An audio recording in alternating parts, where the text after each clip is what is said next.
Hello and welcome back to my channel, the best place to be to discover exactly how your thoughts and your emotions are affecting your whole health. Hi, I'm Amber Coulter, and this video series I've been talking about how your emotional conflicts and traumas that you struggle with in life that maybe you haven't really resolved fully are affecting your physical health, your well-being. Some of the secret ways that your body is trying to get your attention to resolve these states. Last week we talked about resentment and how your body expresses that it, needs a little help letting go of some of these old resentments that you just can't seem to let go of, or that you're maybe just not even aware of. So many emotional states that we struggle with that we've repressed and stuffed down and hidden in there because we just don't want to face them or deal with them anymore. But you know what? The problem is that when you hide them, it's like Pandora's box. They're eventually going to open and bubble up and create problems in your body as a way for your body to say, hey, you know what? We really need to just fix this problem. So what I'm always saying is, I like to be able to just really learn to listen to your body. Be aware, what are your physical symptoms? What are the chronic issues that you got going on that, you can't really find another reason for? That maybe it's an emotional or a psychological issue that you just haven't worked through. That's what these videos are about, is for me to give you some insights into what your body's actually trying to tell you and ways that you can actually help resolve it and finally let it go once and for all and move on with your own soul spiritual growth in this lifetime. So this week I'm going over all of the ways that guilt is affecting you in your life and in your physical health in particular. Some of those interesting little symptoms that you may be having that you just can't figure out where they're coming from can be coming from guilt. So guilt is another layer of anger, but it's actually anger that you don't really want to express, that you try to hide, so you turn it in towards yourself and start blaming ourselves. We feel guilty about everything, and we start sabotaging ourselves and our life and our health. And one of the main reasons we actually do this is because we are worried that if we are angry or we show any kind of aggression, that we won't be loved. But those guilty feelings and emotions that we stuff down inside actually create some really self-sabotaging illnesses and diseases, sort of along the lines of deep emphysema and herpes. Believe it or not, all of the sexually transmitted diseases, if you're prone to them or you've developed them and you can't really figure out why, it's not an obvious known cause, especially herpes outbreaks and things like that, they are self-sabotaging diseases. It's your body's way of saying that I feel really guilty about either myself as a whole or my sexuality. And again, we live in a very patriarchal society where sexuality is so taboo. Even though we have this free-for-all seemingly society, we don't. We carry a lot of repression around our sexuality and our feelings around that. So sometimes we may over-glorify the fact that, ooh, super sexual, woo-woo, but in actual fact, we're just faking it because really deep inside, we feel really guilty and ashamed. And next week, I'm going to go into shame. So, stick around for that video, but this one we're going to talk about guilt and not just all the sexual stuff, but all of the other reasons and ways that we self-sabotage ourselves because of the guilt that we're feeling, because we've been afraid to express how we really feel, afraid to really honor and express our anger. And if you haven't watched the anger videos, make sure you go back and watch those ones too. So here are some of the ways that your body may be expressing, some of those layers of guilt that you're trying to work through. So being impatient with yourself and or with others, especially easily frustrated by things that you cannot control. Irritable in the morning, like waking up and for no apparent reason, you just feel miserable and irritable. You don't like, I actually used to be like this when I was a teenager. I always would lay in bed and wait until everybody else left the house before I got up because I just didn't want to have to face or talk to anybody else. Again, it's a weird form of self-punishment. At the time I didn't know that, but now I understand what it was. So if you feel like you just don't want to talk to anybody, if you want to avoid everybody, then maybe you have some layers of guilt that you just haven't worked through. Also, another big one that I had was pessimistic. Being very pessimistic about life, down, hard on yourself. That's, again, a huge sign of carrying around feelings of guilt and unworthiness. And if you stick around to the end, we'll go over some ways to actually work through that. Weirdly, being cold all the time. Again, because it's a very contractive state, so any contractive emotional states, you feel colder and have trouble getting warm. And oftentimes are more aggravated by cold. Because this is another form of anger, even though it's a self-directed anger, all of the pains are going to be sharp and neurological. So very sharp, sticking, stabbing type pain. No matter where it is in the body, they will be sharp and intense. Some of the big pain areas in the body are sciatic. So again, weirdly, sciatic is a very self-inflicted pain. Often comes from injuries or accidents or just no apparent reason. My sciatic is just flaring up. Very self-inflicted. Also, pain between the shoulder blades. So if you have like a tight feeling between your shoulder blades and it always feels like you got to crack that spot, or it's just like someone digging something in there, then that actually is a big area for guilt being manifested in the body. Also, pressure headaches. So if you get a lot of headaches that just feel really heavy and oppressive, it feels like there's something on your head and you don't even actually like to wear caps. Also, don't like tight-fitting clothing. That's, again, a good indicator that you are carrying some guilt. So the biggest area actually though that guilt is carried in your body is in the whole abdominal area.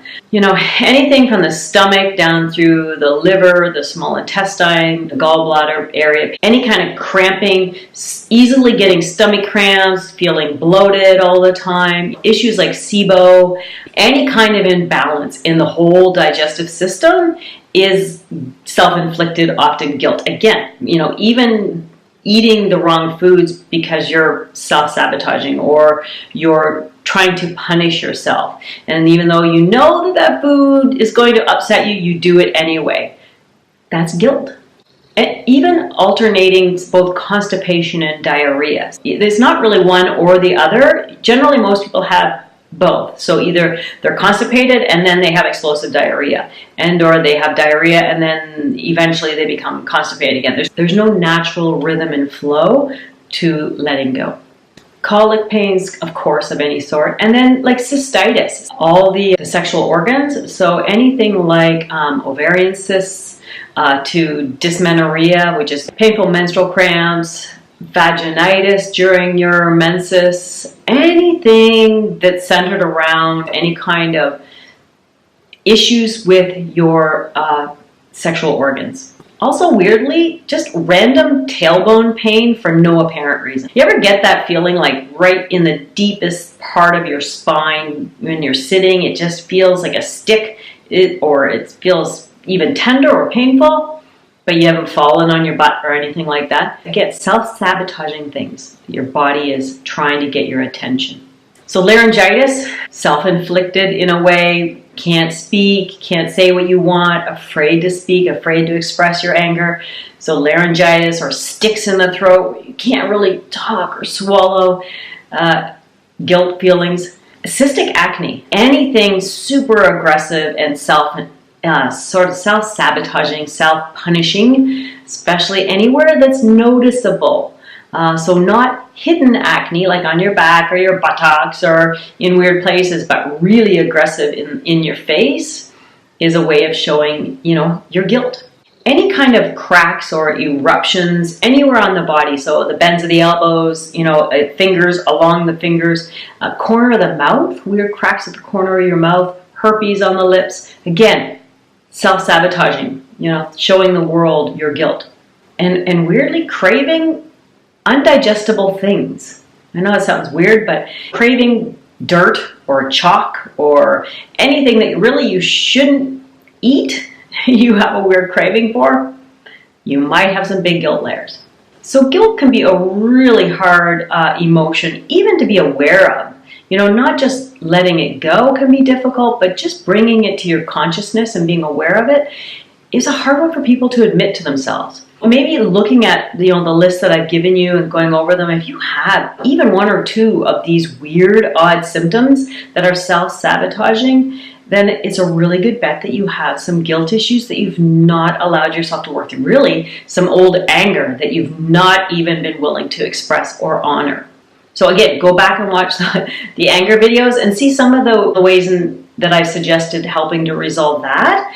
But it might be first good to go through some ways to honor this self-sabotaging and feeling guilty in life. Best way to start resolving your guilt is to stop blaming yourself.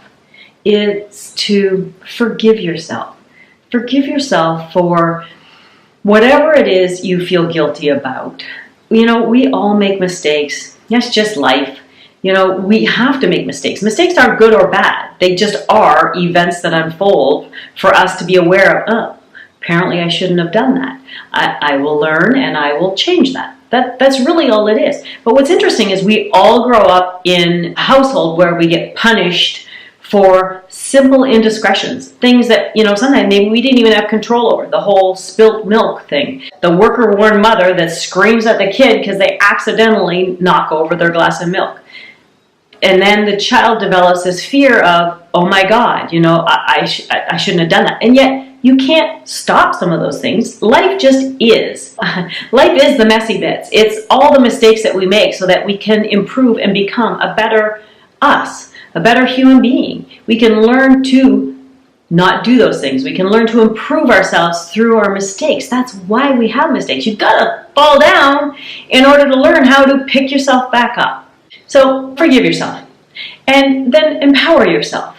Be loving to yourself. Know that you're just human. We're all in this experience together. We're all going to struggle and make mistakes and have to correct those mistakes. So empower yourself by taking responsibility for those actions that you have had that maybe you're guilty about, but fix them in some way. If you have to apologize or improve on something or change something, whatever you need to do to forgive yourself and then become empowered with that I won't do that again. So know that you have the willpower and the ability to change yourself and that you aren't who you're always going to be and you aren't who you were in the past. You are right here and right now and make the most and the best of where you are right now. Love yourself unconditionally no matter what. Find that compassion within yourself and empower yourself with the strength that you are who you are and you're willing to own it in all the way that you can. And if, you still struggle, even though I'm trying to forgive myself, I'm trying to be self-compassionate, I'm trying to take responsibility, but I still have some of these symptoms that I can't seem to get rid of, then maybe have a look below at some of the kits. I'm going to give a variety of little kits down there that I know will address the guilt levels on some, because everybody's a little bit different how they got to that level, but a lot of it is self-empowerment and self-worth issues and forgiveness issues. So I'm going to put those kits and links below. Go through them and see which one you resonate with the most. And if you have a question, you can always reach out and ask me. I'm more than happy to help you work through these issues and resolve them so that you can live your soul spiritual life to the best of your ability. So remember, have an amazing week. Thank you for watching. Ring the bell because next week I'm going to talk about shame. And again, shame is another weird little emotional state that we love to just tuck down in there and not deal with, but then the physical body's going to deal with it for us. And you know what? We just don't want to have those symptoms if we don't have to. So make sure you stay tuned. Next week I'll be talking about shame, and thank you very much. And let me know, do you have guilty feelings? Do you struggle with some guilt issues? Maybe share with me and privately or below so that we can all help each other out in this thing we call life and this journey. So have an amazing health-inspired week. And remember, be authentic, be empowered, and own it completely. Bye.